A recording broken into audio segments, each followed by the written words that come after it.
Hello friends, আমি অর্পণ।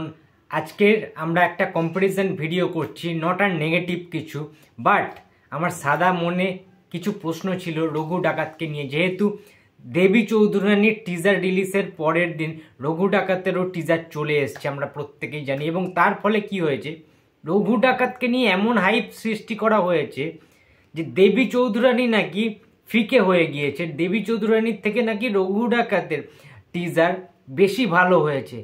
আরে ভালো হয়েছে নাকি কালো হয়েছে, এটা ফার্স্টে আমাদের দেখতে হবে। অনেস্টলি আলোচনা করব, একদম পুঙ্খানুপুঙ্খভাবে বিচার করার চেষ্টা করব।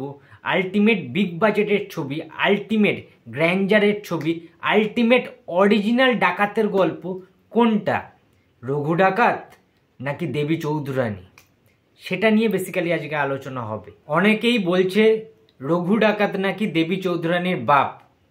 দেখো, বাপ না বেটা সেটা তো আমরা হলের মধ্যে দেখতে পাবো যে কে বাপ আর কে বেটা। কিন্তু তার আগে বলি, রঘু ডাকাতের টিজার দেখে যেটা মনে হলো, তাদের কাস্টিউম খুবই পুয়ার। টিজার ভালো লাগলেও কাস্টিউম আমার একেবারেই ভালো লাগেনি। ডাইরেক্টরকে আরও বেশি রিসার্চ করা উচিত ছিল ডাকাত নিয়ে। তখনকার দিনে ডাকাতরা ছিল কালো জমদূতের মতো মুগুর ভাজা চেহারা, কোনো জিম করা সিক্স প্যাক বডি না, খালি গায়ে সর্ষের তেল মেখে রাখতো গায়ে চপচপ করে, যাতে ধরতে গেলেই পিছলে যায়। কোনো জ্যাকেট জাতীয় পোশাক নয়। আর ডাকাতদের পরনে থাকতো লাল হেঁটো ধুতি, কানে জবার ফুল, মাথায় লাল সিঁদুর, হাতে খড়গ। কিন্তু এখানে একটা জিনিস মাথায় রাখতে হবে, অমন সিংহ মাথার মতো খড়গ কোনো কালেই ছিল না। সিংহ মুখো খড়গ যেটা করা হয়েছে রঘু ডাকাতের টিজারে, সেইটা কিন্তু একেবারেই ভালো লাগছে না দেখতে। খড়গেরও নির্দিষ্ট একটা আকার ছিল, যার জন্য খড়গ, কাতা, ওসি, রামদা এই সমস্ত নামকরণগুলো হয়েছে। খড়গের নির্দিষ্ট আকার, ডিজাইন রয়েছে।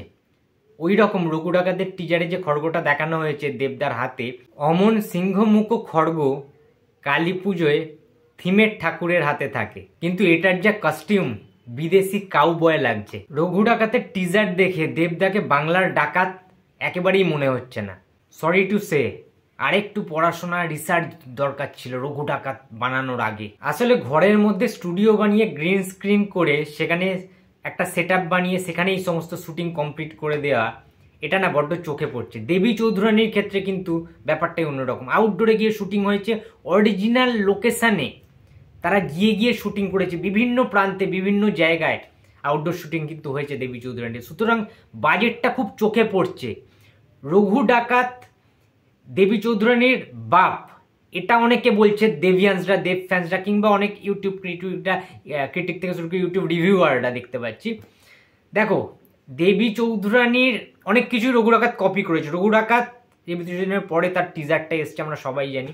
এবং দেবী চৌধুরানীতে যে সিনটা রয়েছে না টিজারের মধ্যে, যে বুম্বাদা ভবানী পাঠক রূপে ঘোড়ায় চড়ে যখন ফরেস্টের চূড়াতে উঠছে, জঙ্গলের একদম শীর্ষের চূড়াতে, এবং পূর্ণিমার চাঁদটা ব্যাকগ্রাউন্ড থেকে ওইভাবে এসছে, মানে আলাদা লেভেল লাগছে সেটা। সেই রকম সেম প্যাটার্নে সেম একটা পূর্ণিমার চাঁদের মুহূর্ত রয়েছে, আর যেখান দিয়ে দেব আসছে নিয়ে, মানে ওই সিনটা দেখবে তোমরা, যেন মনে হচ্ছে ইকুয়াল ওটাকে ম্যাচ করে দিয়েছে। মানে ওটা দেখেই তোমাদের ওই টিজারে আনতে হলো, এটা একটা অমিল দেখা গেল। এবং গোটা টিজারটা জুড়ে রঘু ডাকাতকে যেন মনে হয়েছে যে সাউথের কোনো সিনেমা দেখছি। একটা বাঙালিয়ানার ভাইব নেই এটার মধ্যে।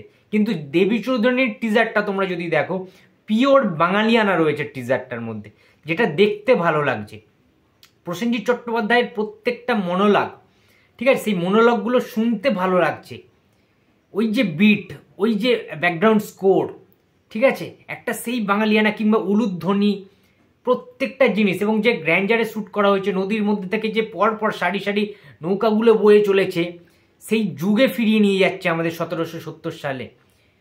কিন্তু রঘু ডাকাত দেখে তেমনটা কি বোঝার জো আছে? এবং রঘু ডাকাতের যে বাজেটটা কম, ম্যান পাওয়ার নেই, সেটা টিজারেই প্রমাণিত। যে রঘু ডাকাত টিজারে তোমরা দেখবে যে দেবদার ব্যাকগ্রাউন্ডে যারা রয়েছে না, ব্যাকগ্রাউন্ডে লোক কতজন, 15-20 জন, খুব হার্ডলি 30 জন, এর বেশি লোক কোথায়? কিন্তু রঘু ডাকাত কি একটা ওয়ার্ল্ডকে দেখানো হচ্ছে, একটা বিগ ওয়ার্ল্ড, বড় ওয়ার্ল্ড, ঠিক আছে, তার পেছনে প্রচুর মানুষ, ঠিক আছে, প্রচুর মানুষ, অসংখ্য অজস্র মানুষ মানুষকে রিপ্রেজেন্ট করছে রঘু ডাকাত, ঠিক আছে, রঘু ডাকাতকে দেখে সবাই ভয় পায় কিংবা অনেকে পুজো করেন, এইরকম একটা বিষয়। রঘু ডাকাতকে মানে আলাদা একটা অরা ছিল রঘু ডাকাতে, সেটার জন্য তো প্রচুর সংখ্যায় মানুষ দরকার। সেটা কি রয়েছে? একটা ছোট্ট সেট আপ বানিয়ে দিয়ে গ্রিন স্ক্রিনের মধ্যে একটা স্টুডিওর মধ্যে 2-4 জনকে মানুষকে বসিয়ে দিয়ে, ঠিক আছে, বাজার টাজার তোমরা দেখবে একটা ছোটোখাটো বাজারের সরু বাজারের মধ্যে থেকে হেঁটে আসছে বা দেব একটু এক্সট্রাঅর্ডিনারি লাফাতে গেছে, ঠিক আছে, কিছু কিছু সিন তো অবাস্তব লাগছে, যেমন ওই রকম সিম্পাঞ্জির মতো যে দেব লাফাচ্ছে, ঠিক আছে, মানে একদম হাইতে উঠে যাচ্ছে। আরে এটা পাগলু টাগলু কোনো সিনেমা নয়, এটা কোনো larger than life heroism cinema হচ্ছে না যে হিরো নায়িকাকে বাঁচানোর জন্য, ঠিক আছে, 1000 ফুট ওপরে উঠে যাবে, ঝাঁপ মেরে বাঁচাবে, এইরকম তো সিনেমা না রঘু ডাকাত। রঘু ডাকাত কি ওইরকম লাফিয়ে চলে যেত আকাশের মধ্যে সিম্পাঞ্জির মতো? ওইটা না, সিম্পাঞ্জির মতো লাফালে রঘু ডাকাত মনে হবে না, ঠিক আছে, সিম্পাঞ্জি কিংবা বাঁদরের মতোই মনে হচ্ছে। তো সেটা একটা খুঁত লেগেছে আমার। এবং আর একটা কথা বলতে চাই আমি, যে ড্রেস করতে খুবই জঘন্য হয়েছে। এবং এটা যে একটা পুয়োর একটা কাজ, বাজেট যে খুব একটা বেশি নেই, তাড়াহুড়ো করে যে কাজ চালানো হয়েছে, সমস্ত কিছু সেট আপ তৈরি করে, সমস্ত কিছু বেস তৈরি করে, সমস্ত কিছু বানিয়ে কাজ সেরে ফেলা হয়েছে।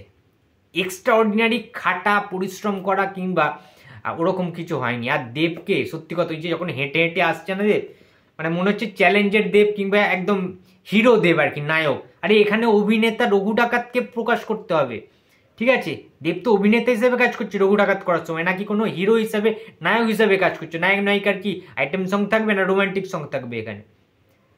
এই জিনিসগুলো কিছু কিছু বুঝতে হবে, জিনিসগুলো আমাদের বড্ড অকওয়ার্ড লেগেছে। আমি আরো বেশি গ্র্যান্ডার আশা করেছিলাম।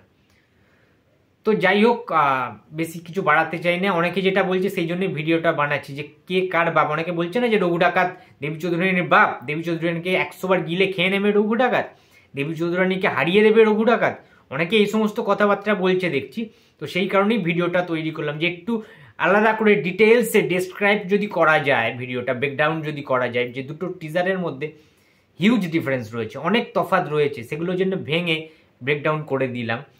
তোমাদের বক্তব্যটা অবশ্যই কমেন্ট বক্সে জানিয়ে দিও। ভিডিওটা ভালো লাগলে লাইক করো, কমেন্ট করো, শেয়ার করতে ভুলো না। যদি চ্যানেলে নতুন হয়ে থাকে তো প্লিজ সাবস্ক্রাইব মাই চ্যানেল। দেখা হচ্ছে পরের কোনো ভিডিওতে। তো টাটা।